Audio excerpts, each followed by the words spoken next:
O distanciamento nos impossibilitou visitar a família, tomar aquele café com um amigo, jogar bola, ir ao shopping, à igreja, visitar uma livraria. Foi necessário dar uma pausa em alguns capítulos da nossa vida para salvar vidas. Tudo isso nos permitiu uma releitura da nossa própria existência.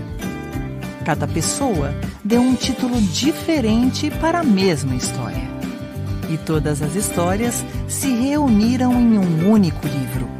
O livro do amor, da solidariedade, do respeito, da prece.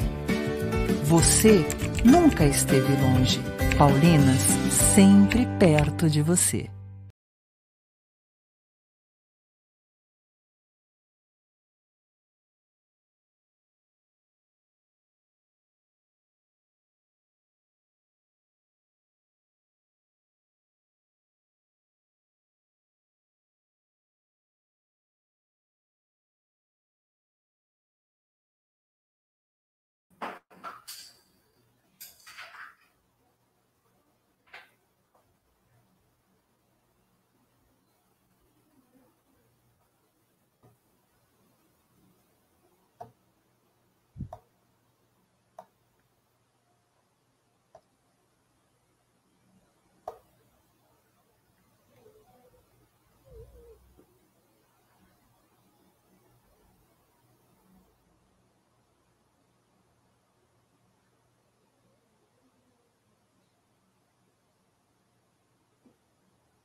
Boa noite.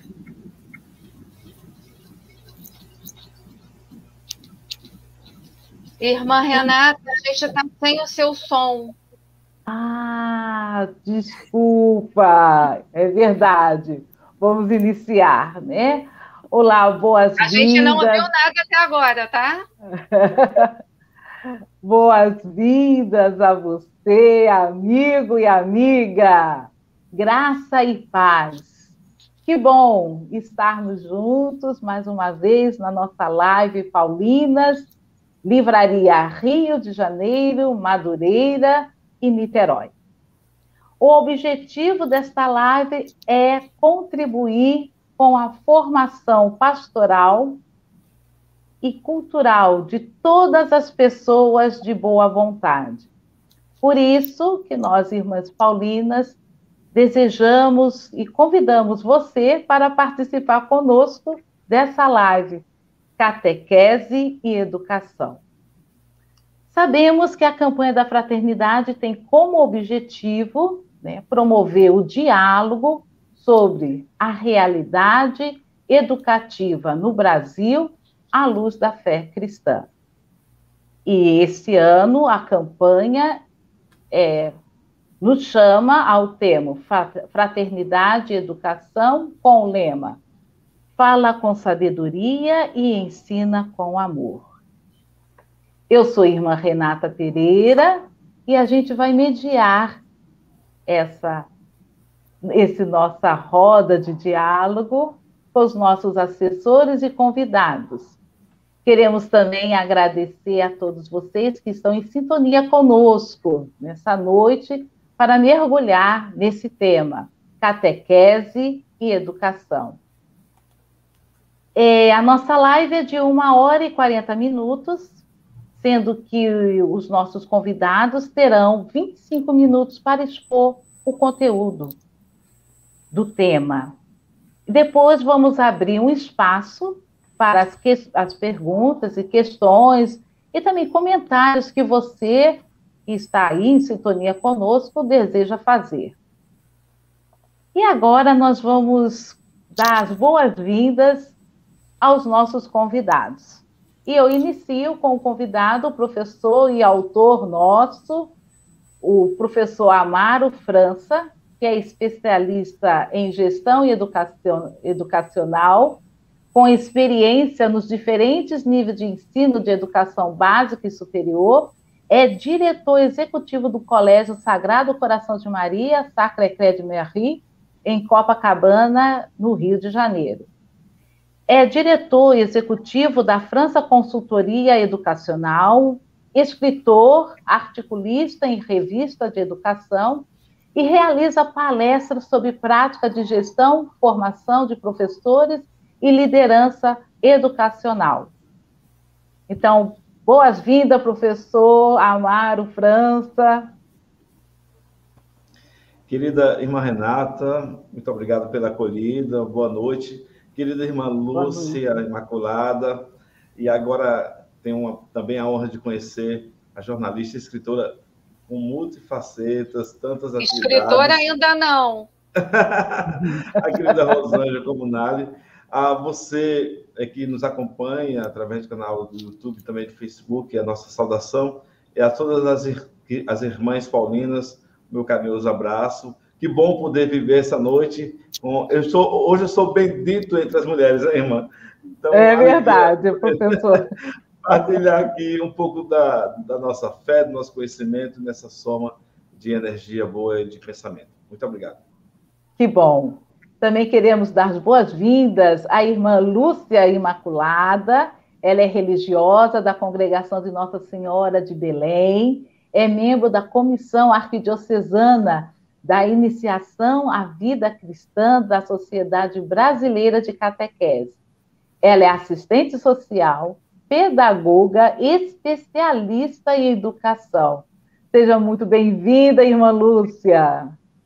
Muito obrigada, irmã Renata. Boa noite a todos. Saúde o professor Amaro, professora Rosângela, e a todos vocês que aqui estão, né, nessa live que vai tratar de um tema tão atual, tão necessário, tão fundamental, e agradeço de coração, né, esse convite feito pelas queridas irmãs paulinas com quem lidamos e trabalhamos há tantos anos, né? Em qualquer lugar onde nós encontramos as irmãs, é uma sintonia de fraternidade, carismas diferentes, mas o ideal é o mesmo, anunciar Jesus. Isso, irmão. Muito obrigada, seja bem-vinda. Queremos também dar boas-vindas à professora Rosângela Comunale, professora e jornalista com especialização pela UF em Linguística Aplicada do Ensino do Inglês, em Planejamento, Implementação e Gestão da Educação à Distância, é ex-diretora escolar e atualmente exerce a função de agente de acompanhamento da gestão escolar na Secretaria Estadual de Educação do Rio de Janeiro. Seja bem-vinda, professora Rosângela. Muito obrigada. E é também, além de tudo, é cooperadora paulina. É isso, grande detalhe. Sim, sim. Queria agradecer a oportunidade às irmãs, né, paulinas, ao convite, né, agradecer pelo convite.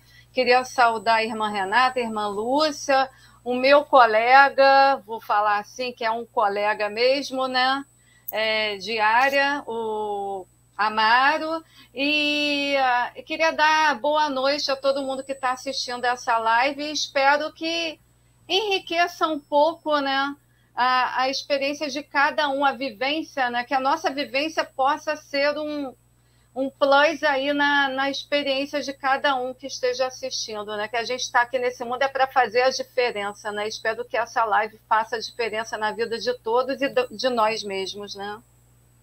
Verdade, professora Rosângela, seja muito bem-vinda mais uma vez.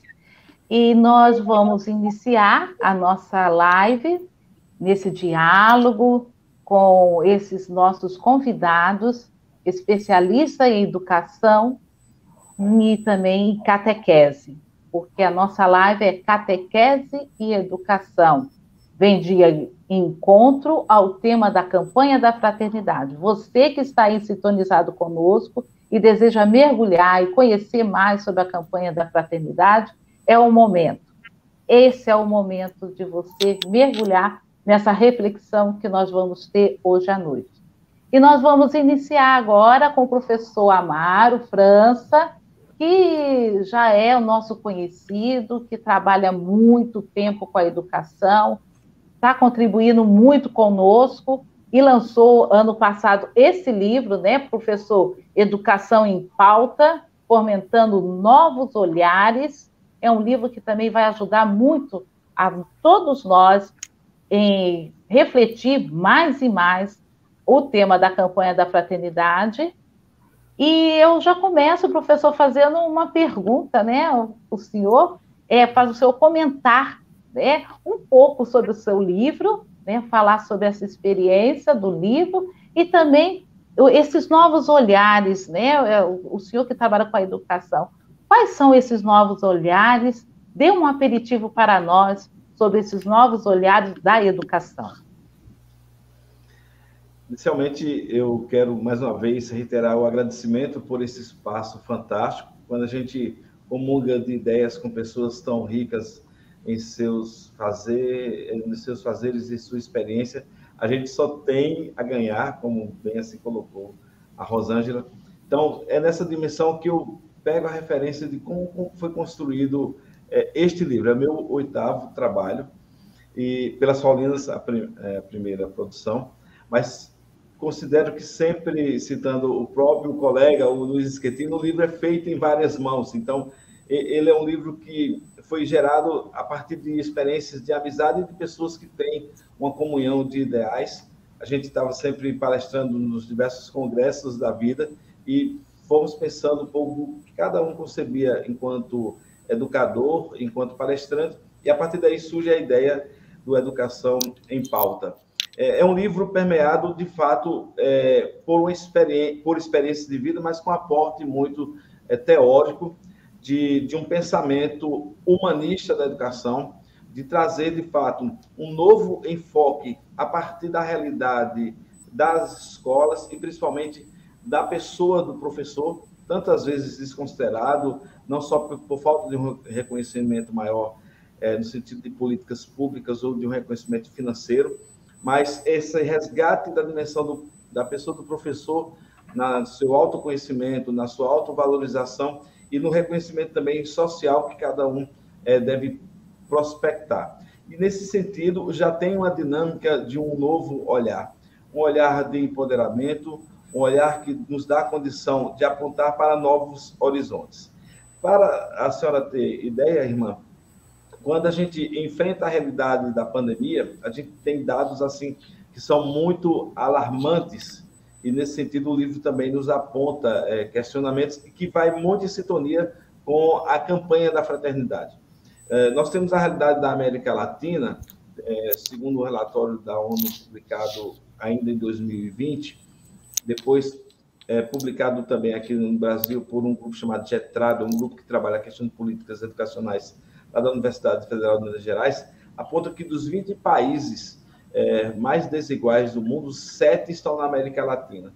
E que em setembro de 2020, nós tínhamos uma realidade, a pandemia declarada lá em março, em setembro de 2020, a gente tinha 137 milhões de crianças e adolescentes com a educação pausada, não tinham tido acesso a nenhum tipo de tecnologia, não tinham tido material impresso, nada. Então, você imagina o impacto dessa realidade. Então, frente a essa situação de desigualdade que a pandemia ratifica, que a gente busca um novo olhar, mas um novo olhar de esperança, um novo olhar humanista, um novo olhar até, e aí é uma feliz coincidência, não posso dizer assim, deusdência, é que o Papa Francisco, na sua promulgação, na sua convocação do Pacto Educativo Global, nos apontando para novos horizontes educacionais, e aí depois a gente vai poder comentar um pouco mais, o nosso livro aponta justamente para esse sentido de um olhar onde a educação tem que ser uma perspectiva muito mais do ser e de um fazer novo que tenha sentido e que tenha promoção de vida, que tenha significado. E, nesse aspecto, o olhar é um elemento empoderador, um olhar que é plasmado a partir de vínculos novos, um olhar que é plasmado a partir de significados para o próprio processo educacional e também para a vida como um todo. Então, esse é o eixo do nosso livro, é a essência do nosso livro, e, nesse sentido, a CF vai, de certa forma, nos conclamar a toda uma postura que a gente vai poder discutir ao longo dessa nossa live de hoje. Certo, professor. E, irmã Lúcia, agora nós queremos também saber com você, porque nós temos aí o Diretório para a Catequese, que no capítulo 2 ele vai tratar, né, da identidade da catequese. Isso, a natureza da catequese. E esse diretório fala que a natureza da catequese é se colocar no mandado de Jesus. Quando ele diz, lá em Mateus, capítulo 28, ide, portanto, fazei discípulos de todas as nações, batizando em nome do Pai, do Filho e do Espírito Santo, e ensinando-as a guardar todas as coisas que eu vos tenho dito.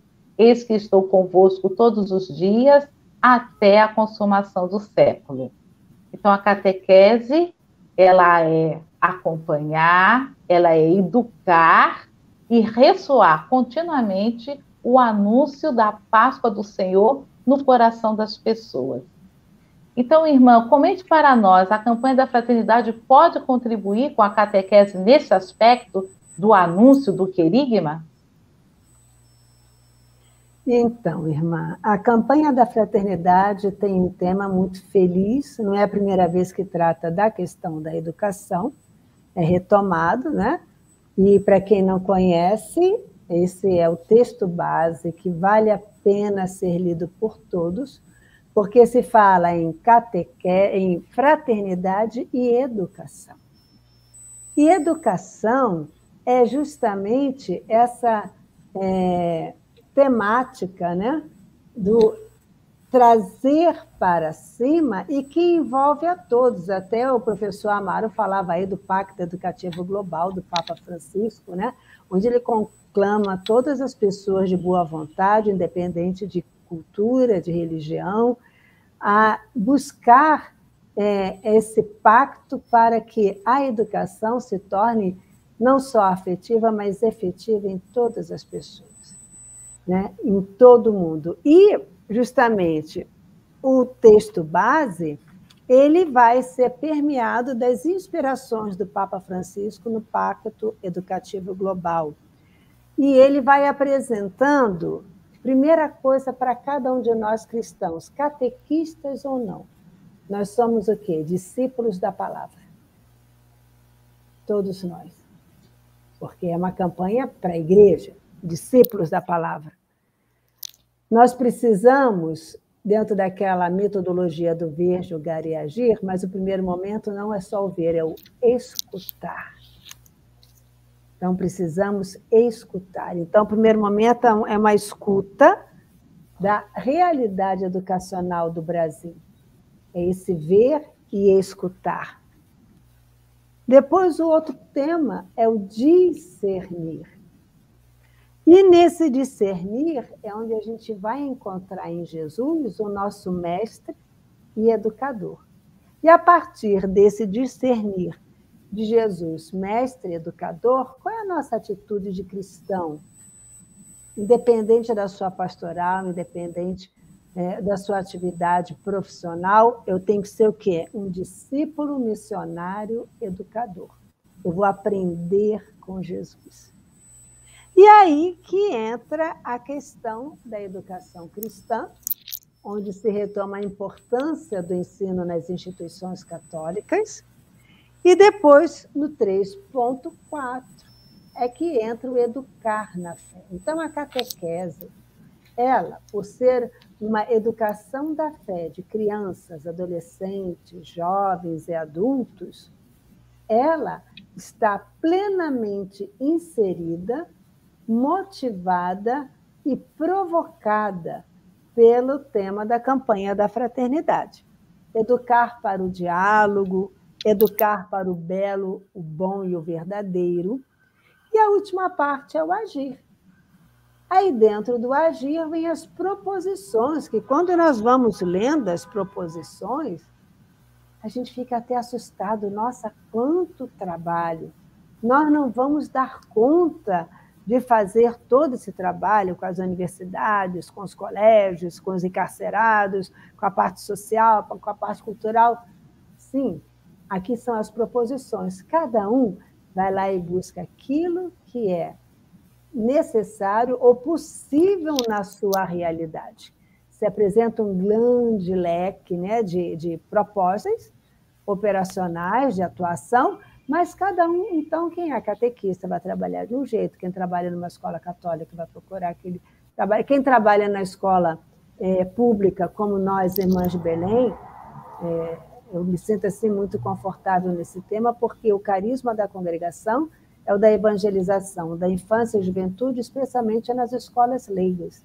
Então, nós não temos colégios próprios, nós vamos desde 1958, quando a congregação foi fundada, para as escolas leigas. E lá nós trabalhamos dentro da disciplina para a qual estamos habilitados e vamos sendo essa presença, né, de uma educadora que é uma consagrada, mas que quer fazer com que esse seu aluno, esse seu, né, aluno do ensino médio, do fundamental, do especial, do EJA, onde for, ele possa crescer, né, como ser humano, né, e também, sempre que possível, ajudá-lo nesse caminho de evangelização. Essa congregação que é fundada por Madre Maria Helena Cavalcante, nossa fundadora, né? E também o trabalho catequético. Então, está muito ligado com toda a parte dessa educação, que são complementares, porém distintos. Eu não sei se cabe agora passar já os slides. O que acha, irmã Renata? Já pode passar os slides? Sim, pode passar, irmã. Uhum. Ótimo. Então, nós temos aí, depois dessa apresentação do material da campanha da fraternidade, que está muito agradável de leitura, muito objetivo, muito enriquecedor. Vamos ver o que fala sobre catequese, educação, fraternidade e educação. A capa, vocês vão verificar, primeiro que a capa, qual a cor que predomina? É o verde. É o verde da esperança. Todo educador, ele é um artífice da esperança. Toda escola é uma fábrica de sonhos. A gente olha para o nosso aluno e a gente vê naquele aluno um cidadão, a gente sonha que ele vá seguir para frente, que ele vai crescer, que ele vai encontrar seu lugar no mercado de trabalho, vai se tornar uma pessoa de bem, uma pessoa que vai ajudar esse mundo a ser melhor, né? E essa é a temática. O lema é: fala com sabedoria, ensina com amor, baseado em Provérbios, certo? Mas a capa é Jesus com a mulher adúltera. Então, vamos ver que relação tem isso com a campanha da fraternidade. Pode virar, irmã Viviane, por favor. Há um objetivo geral e há objetivos específicos. Eu selecionei o objetivo geral, que é justamente promover diálogos a partir da realidade educativa do Brasil. Então, parte do chão, o chão é o chão da educação no Brasil, né? À luz da fé cristã. Então, a fé cristã vai iluminando e propondo caminhos em favor do humanismo integral e solidário, que é uma temática que aparece muito no livro do professor Amaro, que eu li, viu? Que eu li, do Luiz Schettini, né? Filho. Então, fala muito dessa questão do humanismo, né? Do ser humano, desse ser humano que está no centro. Então, toda a campanha tem objetivo. E é dentro daquele tempo da Quaresma como um tempo de conversão pessoal e comunitária, né? Podemos? Então, o educar é justamente construir a verdadeira fraternidade alicerçada na justiça e na paz. O que é essa justiça? É justamente dar a cada um aquilo que é necessário a ele. E, aonde há uma justiça verdadeira, o fruto é a paz. E nessa educação inclusiva, que é a palavra que se usa hoje, que ninguém seja excluído desse caminho integral, mas um caminho que humanize. Às vezes nós ficamos muito preocupados, enquanto educadores, estou falando aqui como professora, né? Na transmissão do conhecimento, mas esse conhecimento tem que tornar a pessoa melhor. E falando como catequista, é a mesma coisa. Nós queremos, quantos alunos meus doram no Instituto Superior de Ciências Religiosas, na Escola Mater Ecclesiae, no seminário, outros. Então, a gente sempre fala que toda essa bagagem de teologia, de liturgia, de Sagrada Escritura, tem que me tornar uma pessoa melhor, mais santa. E promotora da vida, estabelecendo relações de proximidade, conversão, justiça e paz. Então, essa visão de educação é uma visão ampla, onde cada um no seu trabalho, na sua vida, você que é mãe de família, você que é pai de família, também precisa construir essa fraternidade. Todos nós somos convocados a isso. Esse é o desejo do Santo Padre. Pode virar, por favor? E o lema é esse: fala com sabedoria e ensina com amor. Está no livro dos Provérbios. O lema vem do Antigo Testamento. Mas onde? Então, quando você vai pincelando aqui o texto base, nós vamos ver aquilo que nós já sabemos, que a educação passa, né? Por ambientes de formalidade e de informalidade. E o primeiro ambiente educativo é a família. A escola, que complementa, os amigos, quando são esses amigos que vão construindo e ajudando as pessoas no bem, a igreja é mãe e mestra, né? As associações dentro da igreja, fora da igreja, os grupos, né? As mídias sociais hoje, né? Até a questão da pandemia fez com que nós, enquanto educadores ou agentes de pastoral, tivemos que aprender a nos comunicar pelas mídias sociais. Nós, na nossa comissão, criamos um canal chamado Juntos com Jesus. E, a partir daí, tivemos que aprender a elaborar vídeos simples, uns mais elaborados, outros menos elaborados, mas o objetivo é evangelizar. E é o que a gente falava, a gente não podia estar junto fisicamente, mas estamos sempre juntos com Jesus. Esse é o lema do canal do YouTube da Comissão da Arquidiocese do Rio de Janeiro. E aí a gente foi aprendendo a evangelizar, não paramos em nenhum momento, até trabalhamos bastante, porque Deus, né, vai nos dando a graça de encontrar novos caminhos. A palavra de Deus não faz quarentena, e nós vamos evangelizando. Mas como? E aqui no texto se fala as artes, né? Os tipos de arte, a arte musical, a arte cênica, né? a cenografia, a arte plástica, enfim, a literatura, como a literatura educa, né, professora Rosângela? Como a educadora faz com que nós, né, viajemos sem sair do lugar. O bom, o belo, o verdadeiro são elementos que são inseparáveis, tanto que quando alguma coisa que a gente faz que esteja muito boa, a gente fala, nossa, alguém fez um gesto, que gesto bonito, a gente qualifica isso, que gesto belo. Então, a bondade, ela não é só, e a beleza não é só a estética, não é apenas uma obra de arte, mas é a ação. E através dos gestos e palavras. Então, quem é que vai nos ensinar a falar com sabedoria e ensinar com amor? Pode virar, por favor? Quem nos ensina é Jesus.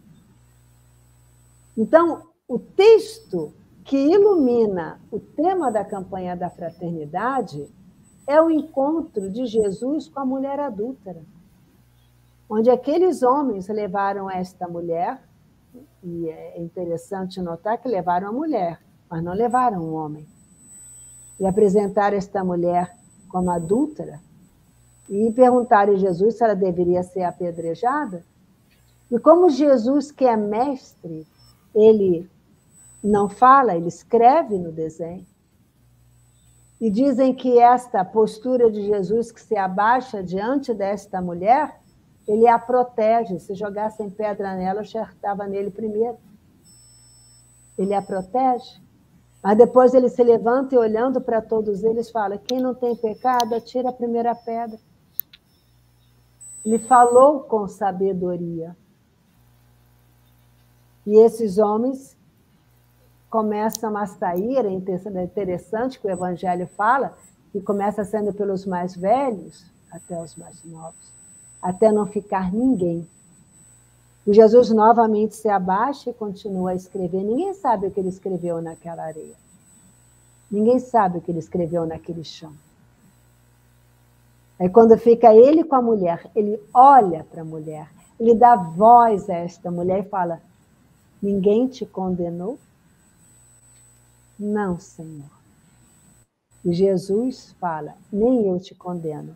Mas ele ensina com amor: vai, não peques mais. Então ele acena para a vida nova desta mulher. Então Jesus nos ensina justamente a falar com sabedoria nesse mundo de tanta polarização, né, de tantas divisões, a gente falar com sabedoria e ensinar com amor. E esta mulher, Jesus devolve a ela a sua dignidade. Tanto que a nossa madre fala, numa poesia chamada Viver de Esperança, é isso. Viver de esperança é abaixar-se tanto que nenhum irmão sofra de ser pequeno. E a gente se abaixa para trazer ele, para elevar. Isso é o sentido amplo da educação. Pode virar, por favor? Aí depois, no Evangelho de Mateus 28, como a irmã Renata falou ainda agora, Jesus nos envia em missão. Então, essa é a missão da catequese. E que o documento, o texto base, ele traz, é educar na fé. É uma experiência tão antiga quanto a igreja. Está lá no Catequese Tradente, número 10, Papa São João Paulo II, dizendo que a catequese é justamente um ato de natureza eclesial, é um antigo ministério. E que eu, quando falo enquanto catequista, faço eco desta palavra de Jesus, eu estou falando em nome da igreja. Então, é um ato de natureza. É a igreja que envia, é a igreja que prepara, e é a igreja que nos capacita a continuarmos ecoando esta palavra. Ela é uma fase da evangelização, tudo na igreja evangeliza. A liturgia, o testemunho, os meios de comunicação, os sacramentos, né? A pregação viva. São Paulo VI, no capítulo 8º, no capítulo 7º do Evangelho no Céu, onde ele apresenta as vias da evangelização. Uma dessas vias é a catequese. E o que é que ela quer? A evangelização, ela quer tornar o reino de Deus presente no mundo do trabalho, da cultura, da arte, da educação, da política. Está ali, eu estou evangelizando. Mas a catequese, ela vai estruturar esse primeiro momento, edificar. Então, é esse tempo. E nós temos atualmente o processo catecumenal, né? Que ele vai sendo precedido por um tempo da evangelização, quer dizer, ele é anunciado pelo querigma, e que vai conduzindo depois ao mistério de Cristo. Por isso se fala hoje numa catequese querigmática, que anuncia a boa nova de Jesus, e se fala da catequese mistagógica, a catequese que mergulha, né, nesse mistério de Jesus através dos sinais, dos símbolos, dos gestos, das palavras, como Jesus fez. Então, justamente, a iniciação à vida cristã é esse processo, né, onde a pessoa é introduzida no mistério de Jesus, é introduzida na vivência eclesial. Então, há uma pedagogia própria, né, desse processo catequético, né? O catequista, ele é um educador da fé, não como o professor, mas a igreja se aproveita de alguns elementos da pedagogia, da psicologia, da metodologia, para ajudar nessa transmissão do evangelho. Ela é progressiva, ela é dinâmica, ela é rica em sinais, em linguagens, ela integra a pessoa na comunidade eclesial, encontra com Jesus e faz parte desse corpo místico de Cristo, né? Então, nós temos dois grandes serviços na catequese, a iniciação à vida cristã e a educação permanente. Quando há uma boa iniciação, a uma boa educação permanente. Podemos continuar, que meu tempinho já está acabando. Então, a catequese é justamente isso. A partir dessa palavra, ela é uma tomada de consciência na fé, ela é um testemunho de vida na esperança, ela é um anúncio da salvação na caridade. Então, esse pensamento também da nossa fundadora mostra isso, conhecer pela fé, testemunhar pela esperança e anunciar pelo amor. Podemos virar? E os pontos em comum com a educação é justamente, nós temos alguns desafios, que está lá no texto base, o que fazer para transmitir a mensagem evangélica às novas gerações? Como tornar essa mensagem de Jesus atraente para o homem e a mulher de hoje? Não são só dinâmicas, técnicas, recursos, visuais, enfim, mas começa com cada um de nós.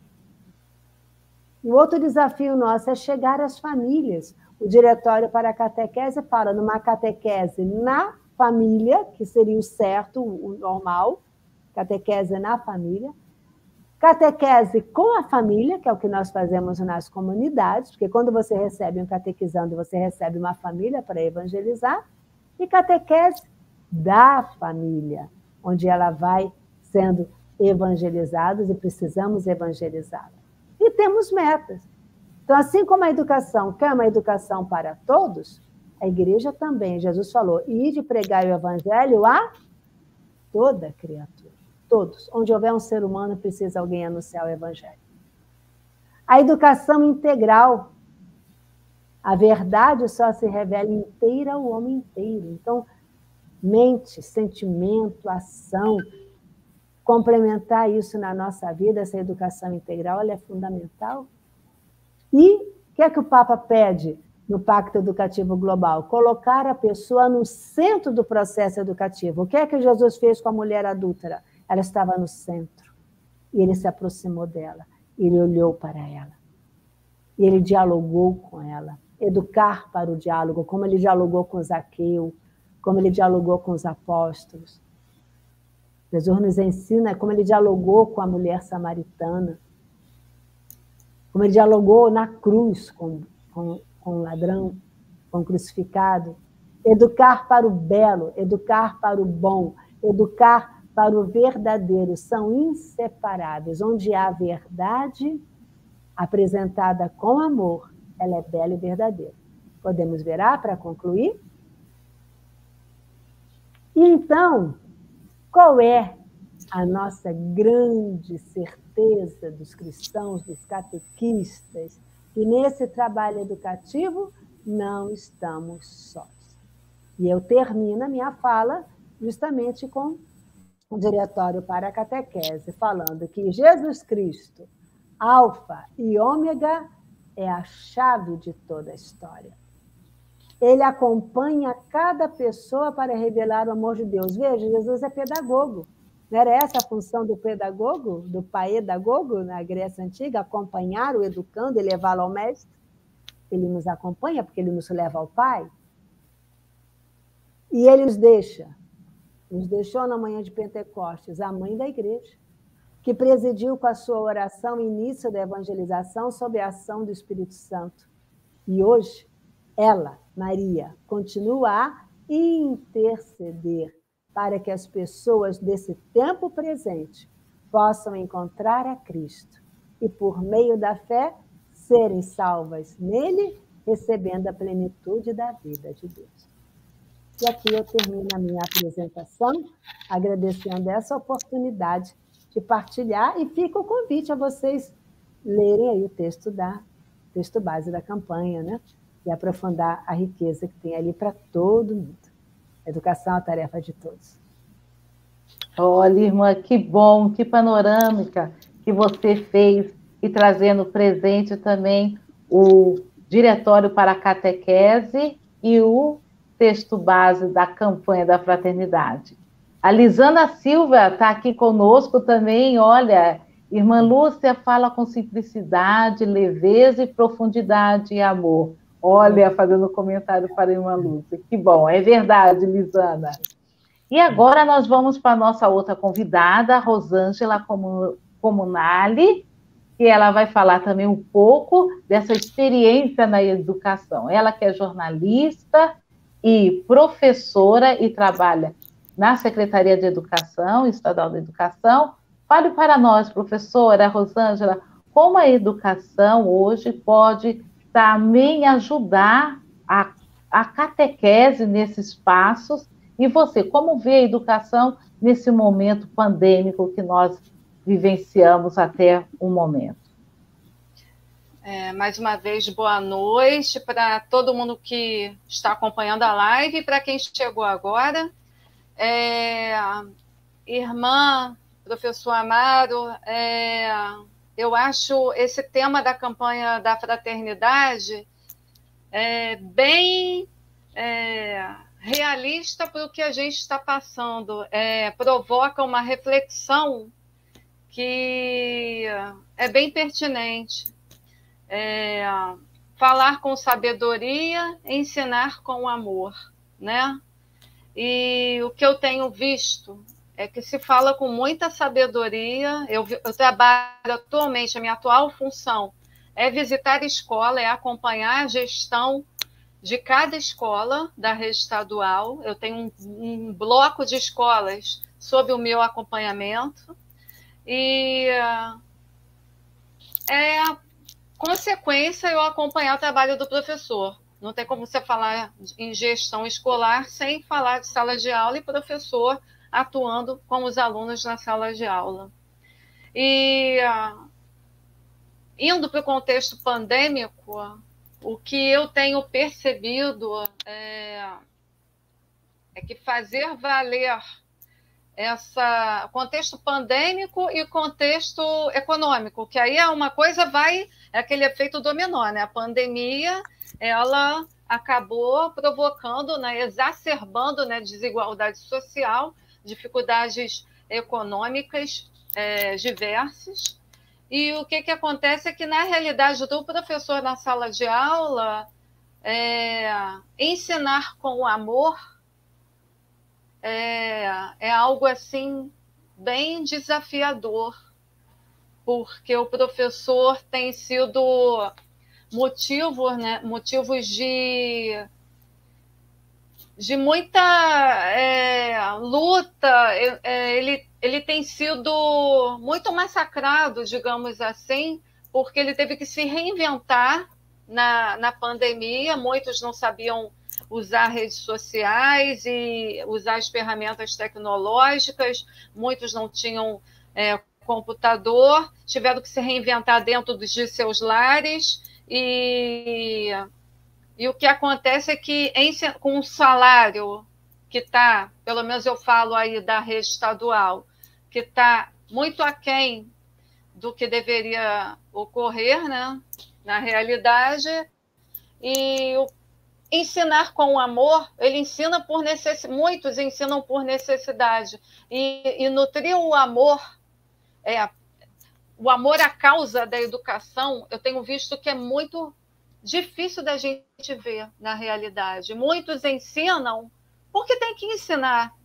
Então, essa campanha da fraternidade atualmente, ela vem bem a calhar porque ela provoca uma reflexão, fala, eu estou exercendo o meu ofício da maneira que devia ser, o que eu prometi lá na minha formatura, eu estou fazendo valer, ou eu estou ligando o piloto automático, estou dando minha aula e tentando aprender a usar a internet, porque senão vão me dar falta, não vou entrar na plataforma. Então, essa parte da campanha, né, desse lema, falar com sabedoria, a gente está numa época que todo mundo é dono da verdade, todo mundo acha que fala com sabedoria, né? Mas o ensinar com amor me chamou muita atenção, porque eu vejo que as pessoas ensinam por necessidade. Eu estava lendo uma matéria do Estadão, né? Ela foi feita, foi redigida, né, com dados da revista Nova Escola, que no ano passado entrevistou pouco mais de 9.000 professores, 9.500 e poucos professores. Destes, 72% estão com problemas de saúde mental. E aí eu lembro da fala da irmã Lúcia, sobre a família, né? O quão é importante a presença da família, o respaldo. Então, quando a gente fala da família do aluno, a gente tem que pensar também na família do professor. E quando a gente fala em educação, essa dualidade. Não existe aluno sem professor e professor sem aluno, e não existe escola sem aluno. Então, a gente está vivendo num momento que ensinar com amor tornou-se um desafio. E eu acredito que é muito pertinente esse lema, mas é muito desafiador, porque, como bem disse mais uma vez, lembrando a irmã Lúcia, o professor é um artífice da esperança. Como nutrir, educar, se a gente for procurar a etimologia do verbo educar, educare, fazer crescer, nutrir. Como fazer crescer... Eu fico arrepiada, gente, eu me emociono falando sobre educação. Sou apaixonada, sou jornalista, mas antes de ser jornalista, eu sou educadora, me formei em letras antes.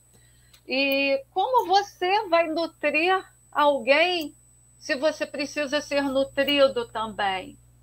A gente está na iminência, aqui no estado do Rio, de instalar, né, o novo ensino médio com uma matriz curricular totalmente alterada, digamos assim. Tem pontos que eu considero saudáveis. Eu considero saudável o itinerário formativo, né, dentro dessa reforma, mas eu vejo também que faltou muito debate aqui no estado do Rio. Aí a gente vai para a parte de escutar, que a irmã começou a fala dela, né, com isso. Então, a gente não escutou muito. Então, a gente está nessa roda viva de mudanças econômicas e de comportamento sociais, e eu acho que o Papa ele foi muito, sabe, providencial. Eu sou muito fã dele, do Papa Francisco, e eu acho que a gente tem muito trabalho pela frente. Bom, encerro minha fala aqui, não planejei nada, foi algo que foi surgindo na minha cabeça, eu não fiz slides nem nada, mas eu acho que é isso que eu tenho a contribuir, né, fazendo esse link da pandemia, da educação, do lema, e, bom, espero que eu tenha... Da vida, né, professora? Do dia a dia, do que eu vejo, das minhas mudanças, né? Isso. Então, espero que eu tenha atingido aí uma centelha de reflexão, né? Aí, em inglês a gente fala food for thought. Eu espero que eu tenha feito isso para vocês. E como? Foram muitas. E esses desafios, professor Amaro, o que o senhor diz sobre isso? Esses desafios que a professora Rosângela trouxe, né, que são assim, bem pertinentes e estão aí, né, à nossa frente. O que o senhor fala sobre isso? Essa é uma pergunta que o colega Marcelo Regis estava sempre retomando. Perguntou para mim, aí depois entrou a irmã Lúcia, perguntou para a irmã Lúcia, não foi respondido, chegou a Rosângela, não respondeu, chegou para mim. Então, vamos refletir um pouco. Eu vou usar uma expressão do Ailton Krenak, que é um sociólogo indigenista. Ele nos conclama dizendo o seguinte: pensem bem sobre o que esse tempo que estamos vivendo nos proporciona. O efeito Covid que impactou a realidade de todos nós, educadores, de todos nós enquanto pessoas, veio consolidar na nossa prática, e o professor Marcelo Musolão faz a referência que a gente teve que se reinventar, né, como educador, mas veio consolidar, infelizmente, a ratificação das nossas desigualdades nas diferentes ordens, como eu coloquei aqui um pouco na minha fala. Uma ratificação da pobreza, do acesso à tecnologia e de elementos que são historicamente desiguais. Então, quando a gente traz em pauta a questão da educação e da fraternidade, é porque este é um caminho que a gente tem que vislumbrar como construção, de fato, de uma nova humanidade. Durante o impacto inicial da pandemia e ainda durante esse tempo pandêmico, a gente usou muito a expressão o novo normal, mas, na verdade, isso camuflava, de certa maneira, o caótico do que a gente está vivendo e das incertezas do momento presente. Era um discurso que foi permeado tantas vezes por uma forma de querer minimizar esse impacto da realidade. Porque, na verdade, a gente foi atingido enquanto pessoa no sentimento de ser efêmero, diante das dúvidas e certezas e do fator da doença e das perdas tamanhas que a gente teve, mas o novo normal camuflava o caótico do incerto presente. E, de certa maneira, era uma negação dessa desigualdade estruturante consolidada, principalmente com a pandemia. Onde as políticas macro, elas deveriam contemplar, de fato, a centralidade das pessoas, e a gente deu lugar cada vez mais à economia e ao capital, em detrimento da eternalidade da existência humana. E aí é nesse meio tempo que o professor precisa se reinventar, que a gente precisa dar conta da gente, né, enquanto docência e tudo mais.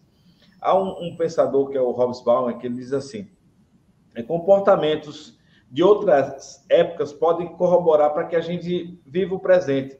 E a forma que a gente encara a dimensão histórica, ela é constituída de pessoas e de memórias. Então, como a gente encara esse momento, e encara olhando a realidade também histórica, vai dizer de como a gente aponta, porque a postura que a gente tem com respeito ao passado, essas relações entre passado e presente e futuro, elas são questões que não são de interesse vital, não. Elas são questões essenciais e indispensáveis para a gente traçar o que a gente está vivendo. Então, nesse sentido, houve uma espécie de apagamento. Eu estava vendo aqui os comentários, quando a pessoa diz assim, e eu que sou lá do interior X, eu que sou do rincão desse Brasil.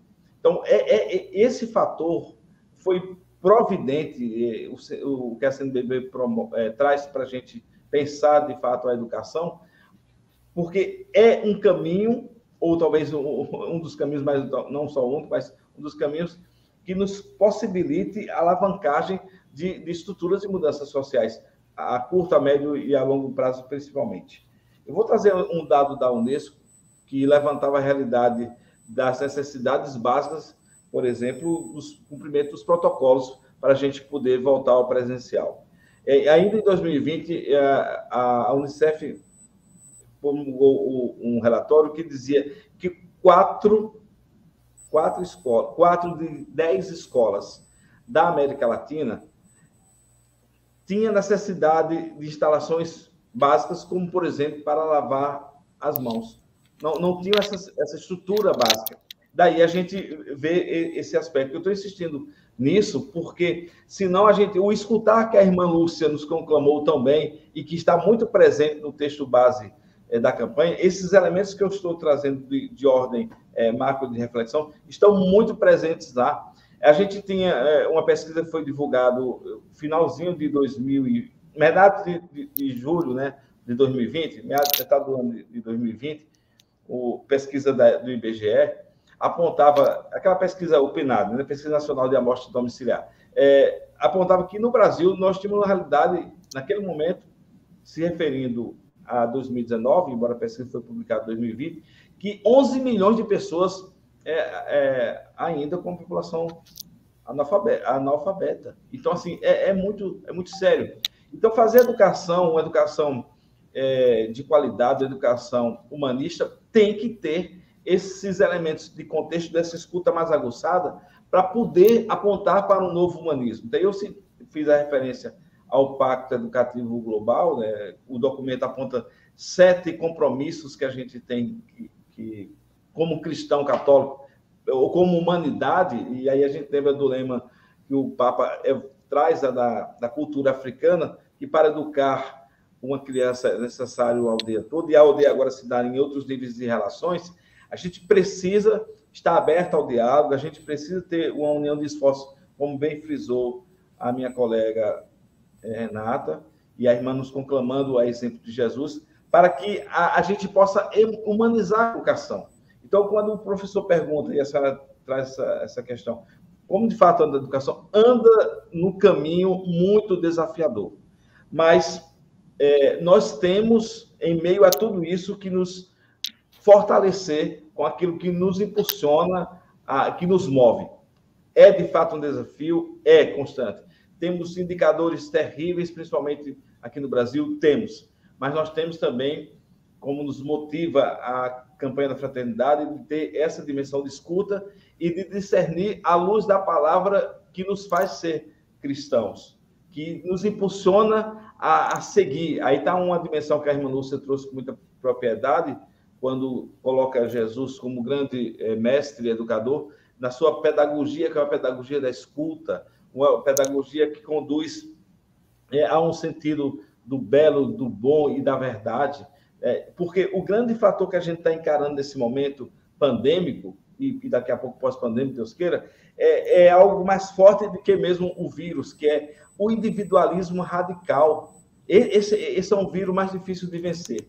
Então, discernir nesse sentido, à luz do Evangelho, nos impulsiona a um agir onde a gente tem o acesso, como bem lembrou a professora Renata, a jornalista Renata, de uma informação. Mas essa informação tem que ir para um nível mais alto, que é a dimensão de conhecimento, e iluminado por uma palavra de sabedoria.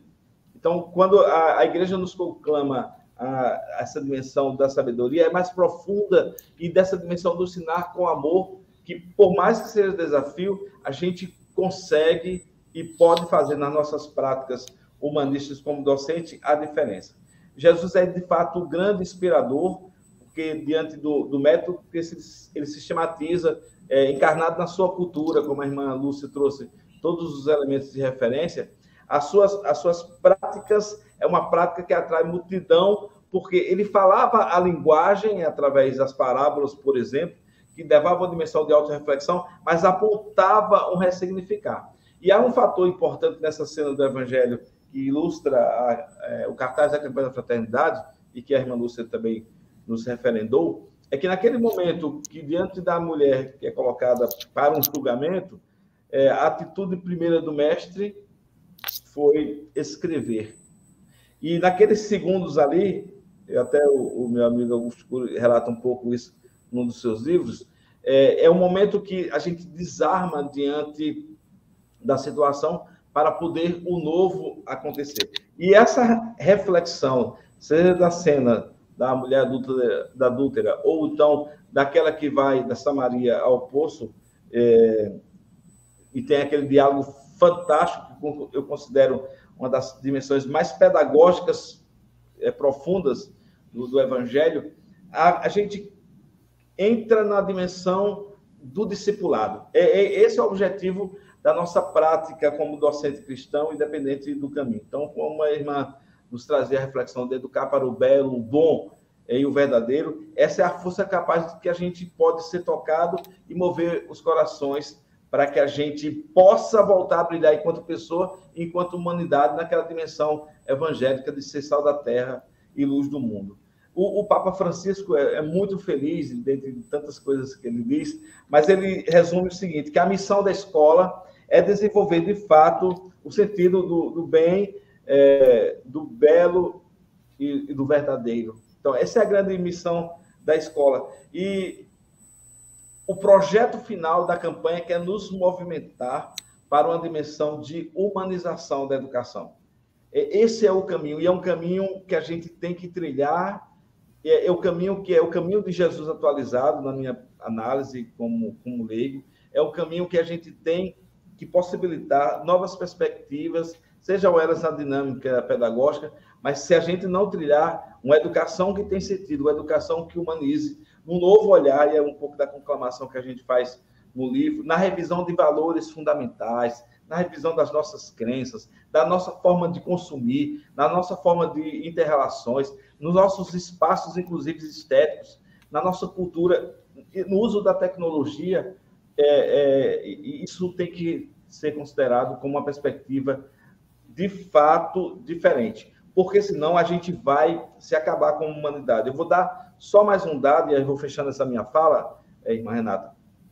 O adoecimento psicológico é tão grande que em Massachusetts tem uma pesquisa que isso já está mais ou menos 3 anos divulgado, 2, 3 anos, que fala o seguinte: se a gente continuar com essa postura que a gente tem de consumismo exacerbado, se a gente continuar com essa postura, principalmente de consumir informação, como a gente tem uma relação com a tecnologia, e não sou contra a tecnologia, graças a ela a gente está conectado aqui, mas se o comportamento humano for nesse caminho, em 25 anos, a pesquisa aponta que 50% da população mundial vai estar comprometida com a dimensão questões psíquicas, ansiedade, esquizofrenia mesmo, algumas síndromes e tantos. Isso era antes da pandemia.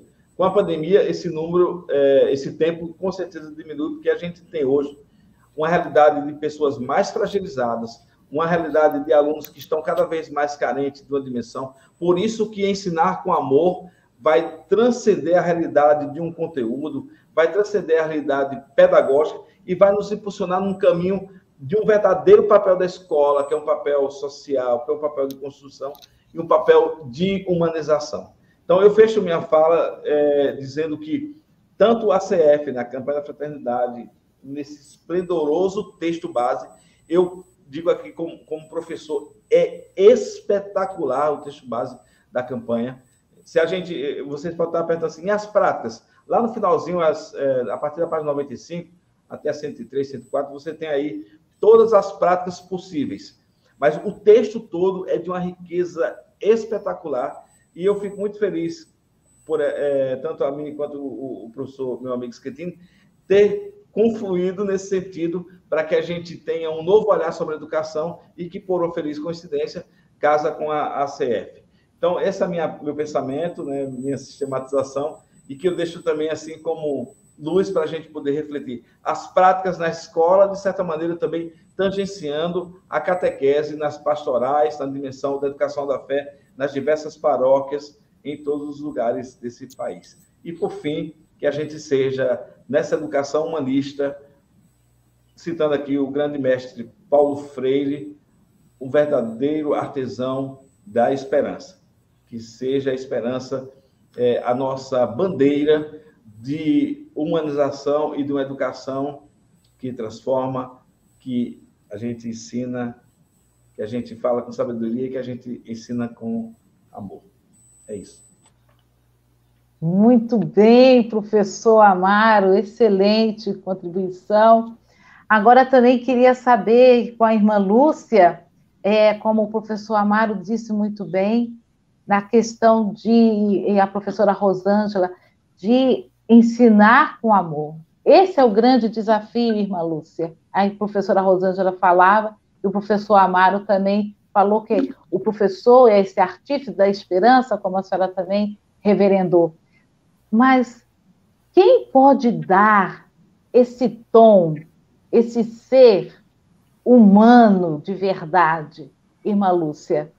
Quem pode ajudar o professor a ter essa humanização constante na sua vida, para ensinar com amor? Quem é o mestre verdadeiro que pode nos ajudar nesse desafio que nós temos à frente?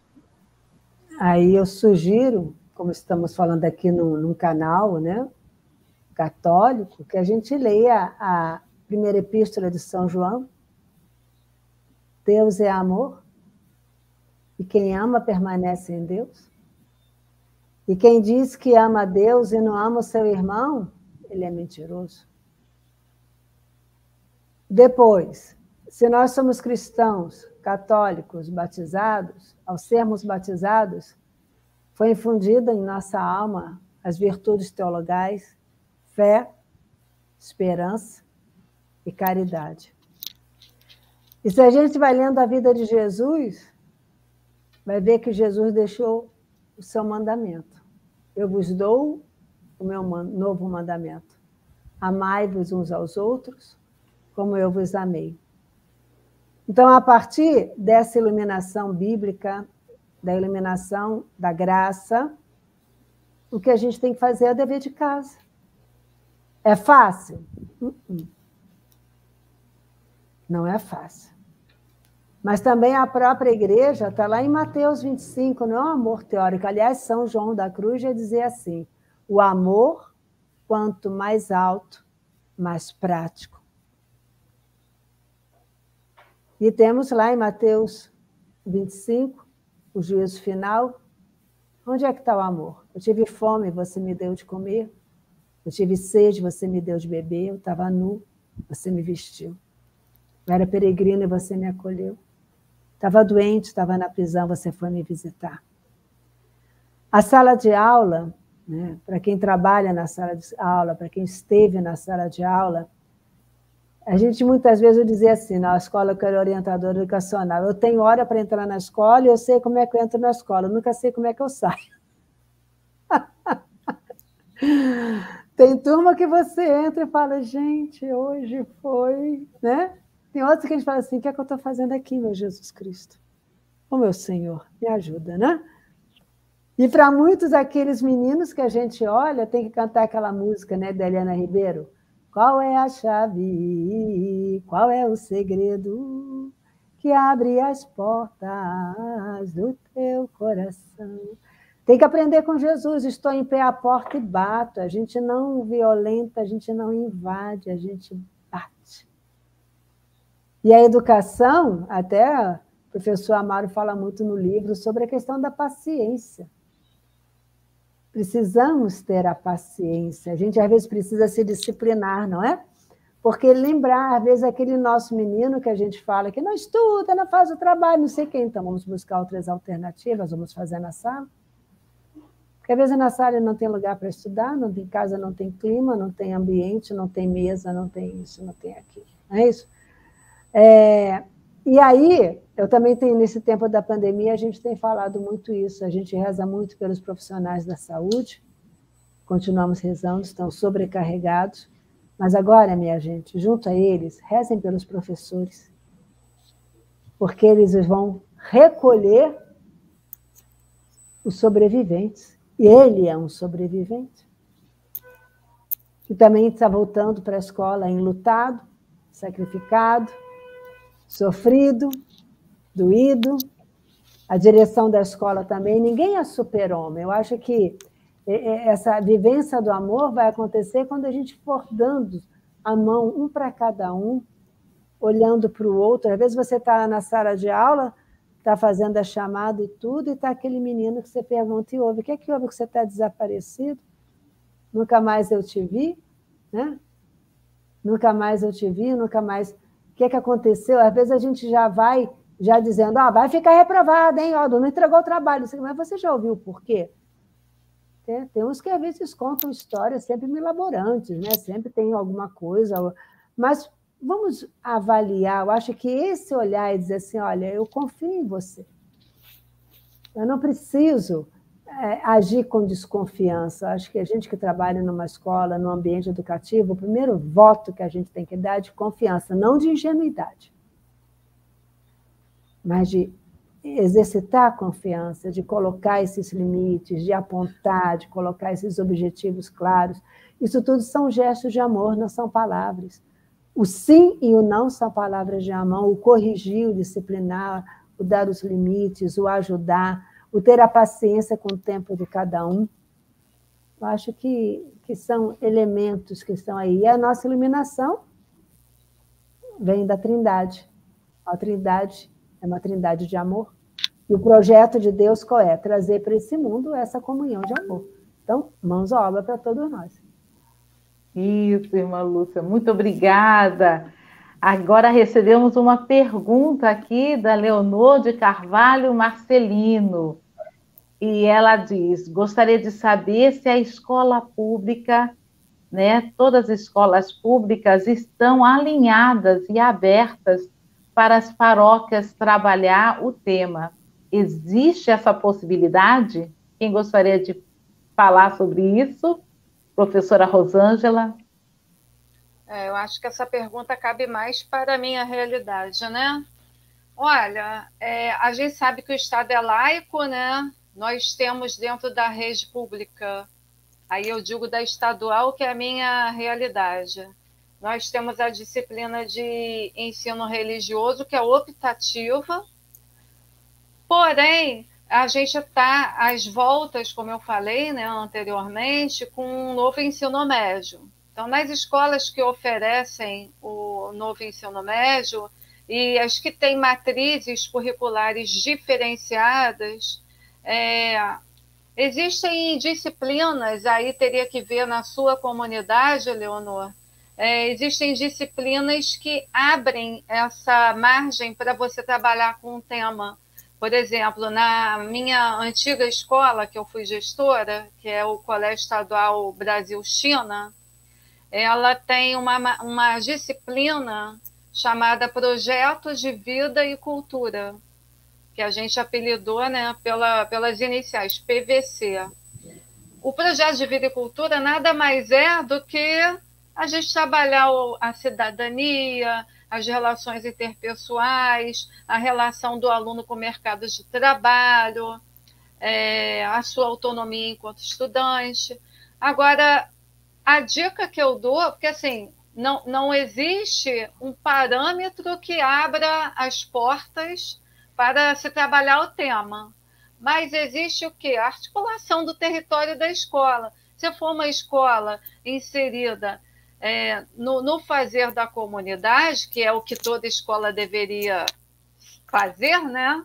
Não ser apenas depositada na comunidade, e sim fazer parte do dia a dia da comunidade, se for uma escola articulada no território, com certeza vale um contato, né, com a equipe diretiva da escola e alinhavar um projeto com todo cuidado, porque nós temos muitos alunos. Hoje em dia a gente vive essa pluralidade religiosa, então a gente tem até muitas escolas católicas, mas muitas pessoas...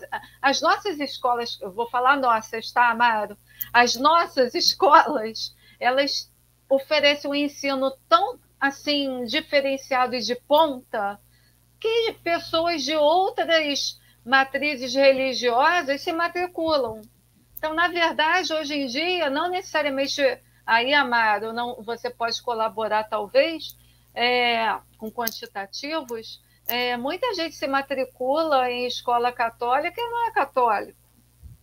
Então, a gente, como eu falei, vive essa pluralidade, então a gente tem que tomar cuidado para não, daqui a pouco, o aluno chegar e falar assim, na minha escola estão impondo aí uma realidade do catolicismo e tal. Então, a gente vive, como eu falei, um Estado laico, então, assim, o caminho que eu sugiro é estar nessa articulação com a escola, com a equipe diretiva, mostrar um projeto, alinhavar o projeto e falar, olha, a gente não precisa chegando dizendo, eu quero trabalhar o tema da campanha da fraternidade e tal, mas a gente pode inserir algo com foco nesse lema. E irmã Lúcia, você que também é da Escola Municipal, gostaria de falar sobre isso? Eu também sugeriria para esse trabalho que eu inverteria o espaço. Eu acho que as paróquias poderiam fazer um belo encontro da comunidade, de todos os professores paroquianos que são educadores, que trabalham na área da educação. E ali vão estar reunidos professor universitário, professor do ensino da educação infantil, do ensino especial, que são paroquianos, e que tivessem uma manhã que fosse, para apresentar a proposta da campanha da fraternidade, para que cada um ali fosse iluminado por esse projeto e pensasse depois, como é que a gente pode fazer? Eu trabalho numa escola da rede privada, que é laica, que não é confessional. Eu sou da escola confessional e certamente eu sou aposentado. Nossa, você tem muito a colaborar, você tem uma experiência de vida. A nossa mãe fundadora diz, né, que quando a gente se aposenta, a gente formou uma cidade, viu, gente? Vai botar na ponta do lápis quantos alunos passaram por você. Você formou uma cidade. E aí, quem sabe, dali você vai conhecer paroquiano que às vezes está do teu lado na missa, que você nem sabe que ele é professor como você. Ou que ele é educador, porque ele também trabalha no espaço educativo. Ele pode ser um inspetor, ele pode ser um servente, ele pode ser uma merendeira. Todos são conclamados. Né? E, de repente, uma manhã onde se apresentasse a proposta da campanha, né, civis, e que eles trocassem ideias. E já pensou cada um saindo com esta chama, né, dessa proposta aí, e pensar como fazer com todos esses cuidados que a professora Rosângela apresentou agora. Com inteligência, falando com sabedoria, guiando com sabedoria, mas espalhando muito amor. Isso, obrigada. Agora tem o Thalisson Cardoso, que também faz uma pergunta. Por que é tão difícil compreender o belo, o bom e o verdadeiro que o ensino com amor propõe? Vou usar aqui filosofar. O Thales, é isso? Ok. Thalisson. Thalisson, muito obrigado pela pergunta iluminada filosófica existencial. Há um primeiro fator que eu considero é que nós estamos com humanidade com leituras muito superficiais. Eu digo que a gente lê hoje fotograficamente falando, né? Você vê o Instagram, você vê o Facebook, então você curte lá rapidamente, às vezes não se atenta a leituras mais profundas.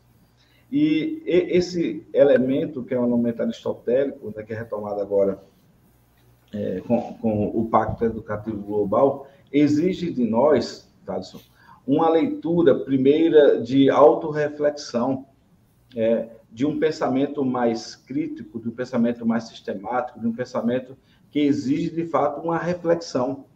E isso custa para a gente que quer respostas muito rápidas. A gente vive numa realidade que acionou o botão e já está tendo a resposta.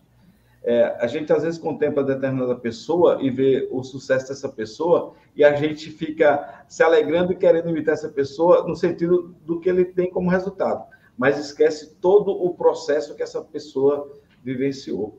Porque o exercício de cultivar aquilo que é verdadeiro exige reflexão, exige disciplina, exige colocar, desculpa a expressão, a bunda na cadeira e ler bastante, exige reflexões a partir de outros pares e de outros elementos que nos possibilita, de fato, uma reelaboração mental. E essa busca pelo verdadeiro é uma construção exigente. E se a gente for pegar os referenciais, por exemplo, piagetiano, ou mesmo do Vygotsky, né, a gente tem aquele período de desestabilizar para poder internalizar e ressignificar, e isso exige da gente. A gente hoje não quer fazer processos de busca do verdadeiro. Por isso que a gente engole tanta fake news, por isso que a gente começa a publicar tantas asneiras, porque falta pensar nessa busca profunda pelo verdadeiro. E a irmã falava dessa conjugação, dessa tríade, né, do verdadeiro, do belo, que está intimamente ligado, e esse é um exercício da gente ressignificar os nossos olhares. Esses dias eu fiz um vídeo pequeno pelo Rios e coloquei o seguinte, que eu peço sempre a Deus um dom de não perder a minha capacidade de enxergar o belo. É uma cidade, por exemplo, como o Rio de Janeiro, da gente contemplar essa natureza e poder perceber a beleza que é essa natureza, que é um dom para a gente de graça, e poder chegar ao belo nas pequenas coisas, na dimensão poética, como trouxe a irmã Lúcia da Amada, fundadora dela. Então, esse ressignificar a nossa visão na busca do belo, a gente precisa também educar nesse caminho a nós mesmos e aos nossos alunos. A gente é levado, mediaticamente falando, pela força da internet, a olhar tanta bobagem e tantas coisas negativas que a gente esquece de enxergar o belo, e o belo presente nas coisas mais simples, no olhar de uma flor, no olhar de um animal, no olhar da beleza que é o ser humano, né? No olhar da beleza que é numa dimensão que não está tão vista aos olhos, mas subjetivamente presente nas relações. E esse é um exercício de olhar o belo. E, consequentemente, se eu cultivo a dimensão do verdadeiro, do belo, eu me torno uma pessoa boa, porque o bom, nesse sentido, ele é também um provocador e é uma consequência. E o bom, nesse sentido, é ter práticas boas, porque não adianta, como aí citava o texto de João, a irmã trazia logo a referência, dizer que ama a Deus e que não ama o irmão, é quem a gente vê. Então, o bom, ele é prático, o bom é atitude concreta. Eu sempre lembro de uma música antiga cantada pela Amelinha que dizia que Jesus é verbo e não substantivo. Então, quando a gente vê pessoas eloquentes, mas que não buscam essa integralidade ou essa prática daquilo que é bom, as palavras se perdem.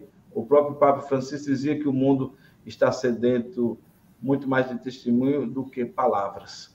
Então, eu acho que essa tríade do verdadeiro, do belo e do bom passa por um nível de autobusca, de autorreflexão, e que se revela no nosso fazer enquanto educador.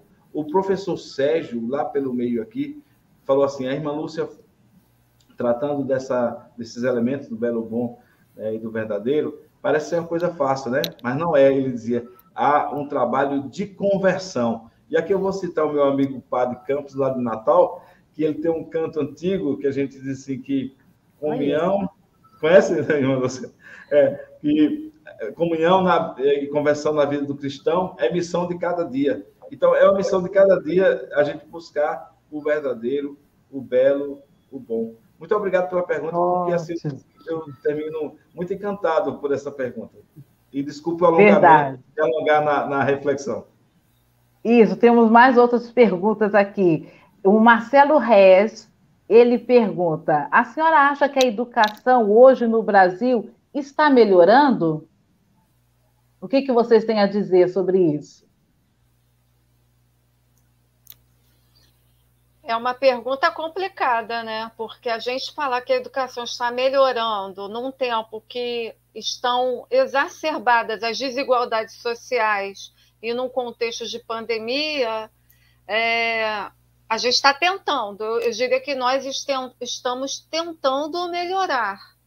Mas melhorando eu acho um verbo muito radical.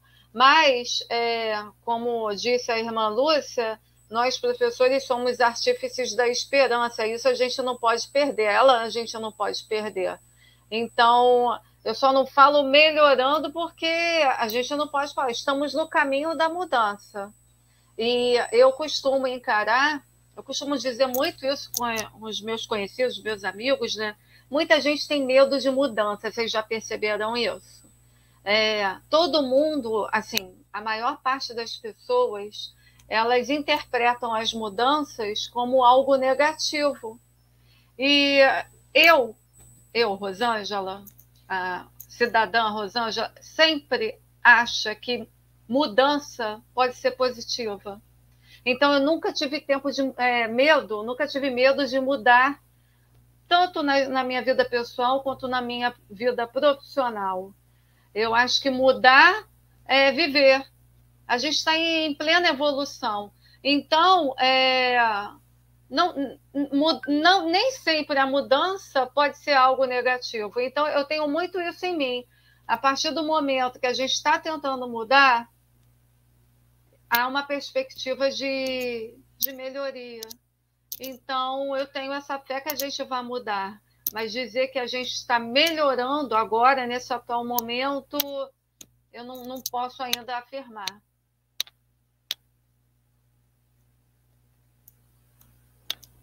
Posso também, irmã Renata? A fala da Rosângela muito assertiva. Infelizmente, os nossos indicadores apontam justamente o contrário. Sobre o fator, eu já trouxe algum elemento da desigualdade, mas sobre o fator mesmo de resultados, por exemplo, das avaliações de macro, escala, etc. Estamos profundamente diante de uma crise que exacerbada pelo fator mesmo pandêmico. Então, assim, se nós olharmos de uma forma muito racional, a gente diz que não há, de fato, uma melhora. Mas como nós estamos a caminho, e essa foi a fala muito assertiva da Rosângela, e somos tecedores, né, pessoas que tecem esperança, um pensamento assim freiriano. E esse caminho que nós estamos semeando agora, trazendo reflexões sérias como essa da CF, vai poder nos possibilitar, talvez em médio tempo, mudanças. Agora, o que a gente precisa, sim, de termos, de fato, políticas de Estado e não políticas de governo. A gente tem, por exemplo, situações agora sérias, como essa falácia que foi esse orçamento para encher o bolso, né, do orçamento secreto que a gente já conhece, tirando da educação aportes fundamentais. Então, assim, eu fico triste quando a gente vê essas realidades, e aqui eu não estou tomando partido A, B ou C, mas a gente não pode ser idiota diante de tantas coisas que estão sucateando o nosso fazer. Então, se a gente quer caminho de seriedade para construir essa nação, o caminho são de políticas de Estado com a educação, e que não são mudanças de governo, seja de partido X ou YZ, que não, mas são políticas permanentes. A gente sabe onde está o caminho do desenvolvimento. A gente tem, por exemplo, indicadores que há 20 anos países como o Chile, ou mesmo países como a Finlândia, tem quase a realidade nacional, e com todo o investimento que tem, olha o crescimento desses países, porque focaram a educação. Então, assim, essas políticas macro, mas eu insisto no outro caminho também, que é um caminho do fazer docente, daquilo que nos pertence enquanto pessoa, enquanto profissional. Porque senão a gente fica num discurso muito amplo e deixa distante as nossas responsabilidades pessoais. Porque o meu fazer enquanto gestor educacional, ou como palestrante, como escritor, o fazer da Rosângela, como tantas multiplicações das irmãs que estão aqui, e o seu fazer como professor, você já consegue impactar a vida deixando marcas indeléveis. Isso é o ensinar com amor e de fato, uma sabedoria que transforma. Então, nesse aspecto, você também tem realidades imediatas que você pode fazer, como um trabalho de formiguinha, que vai fazendo um efeito do tamanho, como aquela pedra que se lança ao lago e forma umas ondas imensas que a gente nem calcula. Então, nesse aspecto, não deixe de ser o verdadeiro educador, apesar de todos os desafios. Mas você consegue fazer a diferença, seja na realidade de escola pública, privada, ou lá no maior distante rincão desse país, porque do educador emana centelhas de impacto de vida. E, nesse sentido, a sua missão, independente das condições que você tenha, você pode fazer a diferença na vida de algumas pessoas. E isso é missão, isso é, de fato, educar cristamente. Então, fica aqui minha reflexão. Irmã Lúcia? Presente. Isso, e você tem uma palavra sobre isso? Será que a educação está melhorando no nosso país?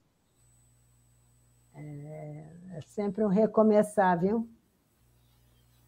É sempre um recomeçar. Realmente, a situação, acho que mundial, agora muito mais acentuada em alguns países como o nosso,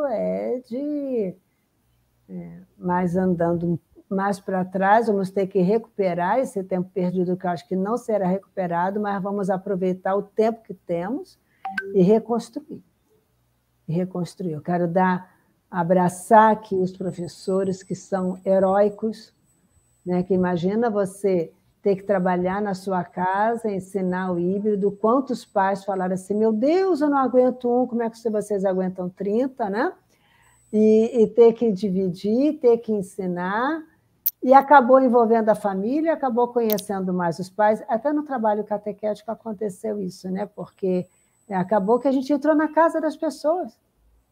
Então, agora, que realmente, em termos de conteúdo, vamos ver o que é necessário, o que é que, né, fazer aquela revisão. Não adianta o professor querer entrar como se nada tivesse acontecido. Isso seria um trabalho de alienação. Né? Mas em que chão que nós estamos, como é que está essa minha turma, como é que está essa garotada aqui, onde é que foi, quem esse foi. A realidade vai ser múltipla, no mesmo grupo, numa mesma turma, né? Então, que itinerários a gente vai poder realizar ali de acordo com a necessidade de cada um. E aí, nesse caso, a pedir a ajuda, solicitar essa colaboração, é verificar realmente o que vai ser necessário nesse primeiro momento, para depois tentar ver como é que nós podemos caminhar da maneira menor. Então, é isso que o professor Amaro falou, a professora Rosângela falou, nós estamos recomeçando, vamos buscar novos caminhos, não podemos ficar parado. Né? Quem para, recua. Então, não adianta também ficar igual aquela hienazinha do final, ó dia, ó azar, ó céus, ó vida, e é muito cômodo, de uma certa maneira, né? Mas pedir ajuda, não se sinta sozinho, às vezes a ajuda não pode não estar dentro da escola, mas aí você tem, às vezes, um amigo, um colega, alguém que pode te ajudar, e a partir dali a gente ir caminhando e tentar trazer essa família também, que está ali machucada também, mas, enfim, né, sabendo que a gente não está sozinho. Jesus caminha conosco. Isso. Irmã Lúcia, tem uma pergunta aqui que é bem direcionada para você, da Rose Jardim. Seria correto que na catequese fosse composta primeiramente por professores, já que os mesmos têm melhor pedagogia de ensino? A catequese, na realidade, é uma pergunta bastante interessante, né? Mas ela, na realidade, ela busca corações apaixonados por Jesus que queiram fazer ecoar a sua palavra. Evidentemente, a parte da pedagogia que a pessoa já traz é ótimo, ajuda. Mas a grande pedagogia que a gente vai aprender é justamente esse jeito de Jesus chegar às pessoas. Então, por isso que a catequese é ecoar esse verbo. Uma pessoa que tenha uma experiência pedagógica de sala de aula, como, por exemplo, às vezes a pessoa pode ser um psicólogo, isso ajuda. Às vezes ele é uma pessoa que tem facilidade com as artes, com a música. Todo dom que Deus dá para cada um de nós, ele sendo colocado a serviço, ele enriquece. Então, a gente sabendo que qual é o objetivo da catequese, como se realizam os encontros catequéticos, aí a coordenação catequética ela deve ser aberta a acolher as pessoas que queiram, né? Porque ninguém nasce catequista, como a gente não nasceu cristão, a gente aprendeu a ser cristão. Então, também aquele catequista vai aprender a ser catequista ao lado de um outro catequista experiente. O que ele traz de bagagem, nada da nossa bagagem, ela é colocada do lado de fora da vida paroquial. Ela vem para somar. Isso em qualquer pastoral. Por isso que é bonito, né? Em algumas atividades você tem pessoas com as várias profissões que vão formando, que vão ajudando. Então, na igreja, toda a formação que você traz, ela é bem-vinda. Não é exclusiva, mas é o nosso trabalho, ela é o quê? De agregar todos os talentos que a pessoa tem. Porque, às vezes, a pessoa não tem nem uma graduação, digamos assim, mas tem um amor apaixonado a Jesus Cristo, né? Tem um jeito de comunicar que suplanta, né? Suplanta. Então, vamos aproveitar e descobrir os talentos que cada um pode trazer. Nossa, irmã, muito obrigada. Obrigada ao professor Amaro, Rosângela. Já estamos chegando ao final da nossa live, né? Então, agora nós estamos fechando esse momento e queremos as considerações finais de vocês, as motivações para que a nossa catequese, a educação, cresça sempre mais e desenvolva e envolva a todos nós. Como diz o provérbio, né, africano, né, é preciso uma aldeia para educar uma criança, uma pessoa. Então, vamos agora com a palavra a vocês para dizer as suas considerações finais e também as motivações para os professores, pais, família, né, e os próprios alunos e todos os agentes que estão trabalhando com a educação e a catequese. Eu sou cavaleiro, vou falar ao final, viu, irmã?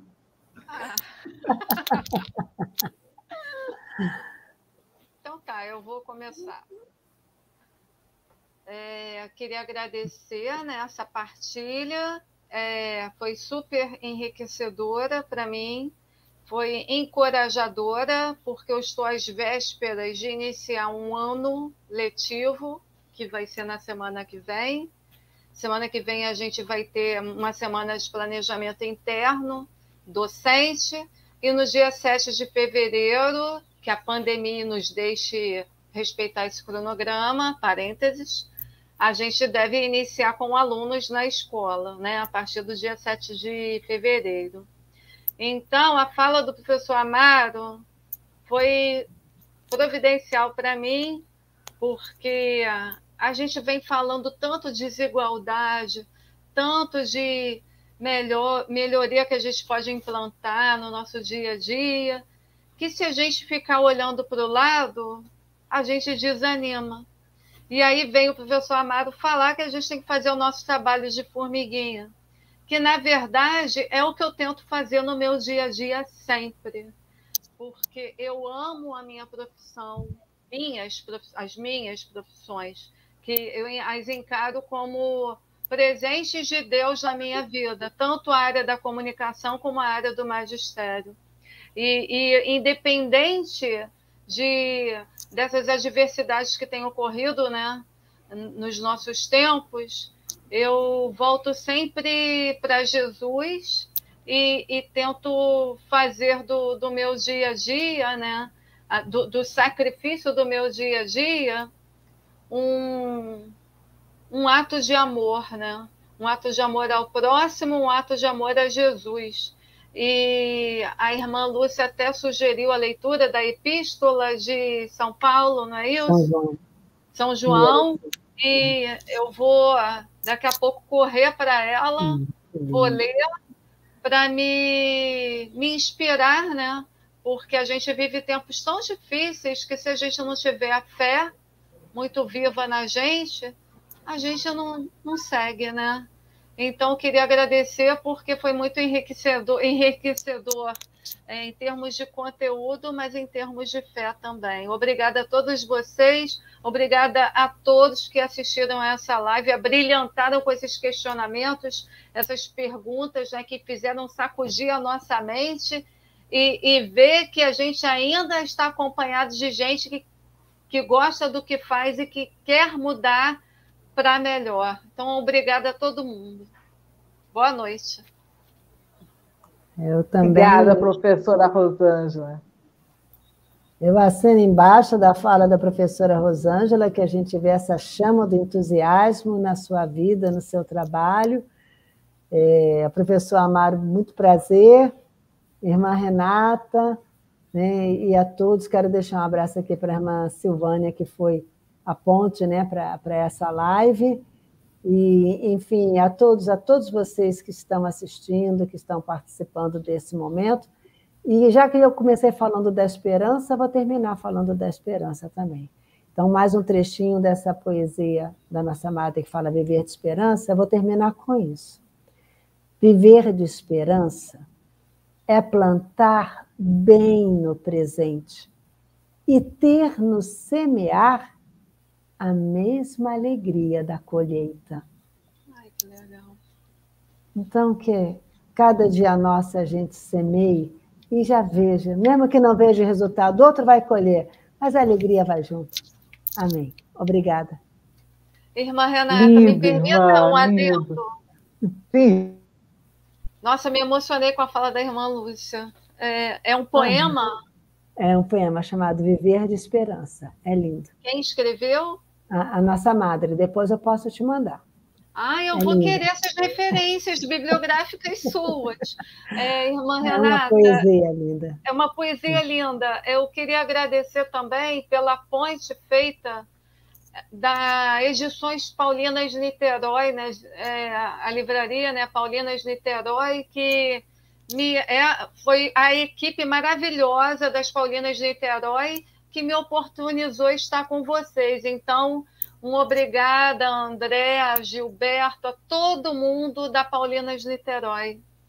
Isso, tá certo, professora. Professor Amaro, agora, as considerações finais. Depois da fala da irmã Lúcia, eu me arrependi de ter ficado para o final. Mas a minha profunda gratidão, irmã Renata, a irmã Viviane, que ficou nos bastidores aqui, nos auxiliando o tempo todo, a irmã Silvana, que foi a grande articuladora, e aqui aos meus pares, a irmã, querida irmã Lúcia, na sua sapiência, tanto já tinha ouvido falar sobre a senhora, e hoje nos conectamos de forma mais direta, a professora Rosângela também, né, com seu entusiasmo, com sua prontidão, né, com essa dimensão ampla dessa paixão pela educação, e a todos vocês que sintonizaram conosco. Eu concluo minha fala nesse sentido da gratidão e trazendo, por fim, uma reflexão que está presente no meu livro, né, no meu livro de Schettini, que é Educação em Pauta, Fomentando Novos Olhares. Pode adquirir nas Paulinas. Olha o merchan aí. Tá? Eu quero um livro autografado. Tá bem, tá ótimo. Prometo. Então, a vocês, os meus pares aqui, muito obrigado. Mas a você que está sintonizado conosco, com as contribuições, eu quero deixar a seguinte reflexão. Nós somos seres de palavras. A palavra é um pedaço de nós. Que o nosso educar seja de palavras que edifiquem as pessoas. Que o nosso agir seja também tomado por palavras de amor. E nessa noite, leva um pouco da chama do esperançar e um pouco da felicidade para as pessoas a partir da palavra. Amanhã também, continue irradiando, porque esse é o caminho verdadeiro do discipulado, é o caminho daquele que é verdade e vida, que é Jesus de Nazaré. Palavras de vida sempre, palavras de amor. Muito obrigado, boa noite a todos. Olha, boa noite a todos, muito obrigada a cada um de vocês, que Deus os pague por toda a sabedoria, pela essa fala que foi brilhante, que ajudou o coração de muitos que aqui estavam conosco. E a você, nosso parceiro, que participou dessa live, também nosso muito obrigado. Que Deus recompense a cada um e dê a graça necessária nesse momento. E nós esperamos você para a próxima live e que todos tenham uma boa noite e nos encontramos em breve, se Deus quiser. Um grande abraço a todos, muito obrigado e até a próxima. Tchau, gente. Tchau, gente.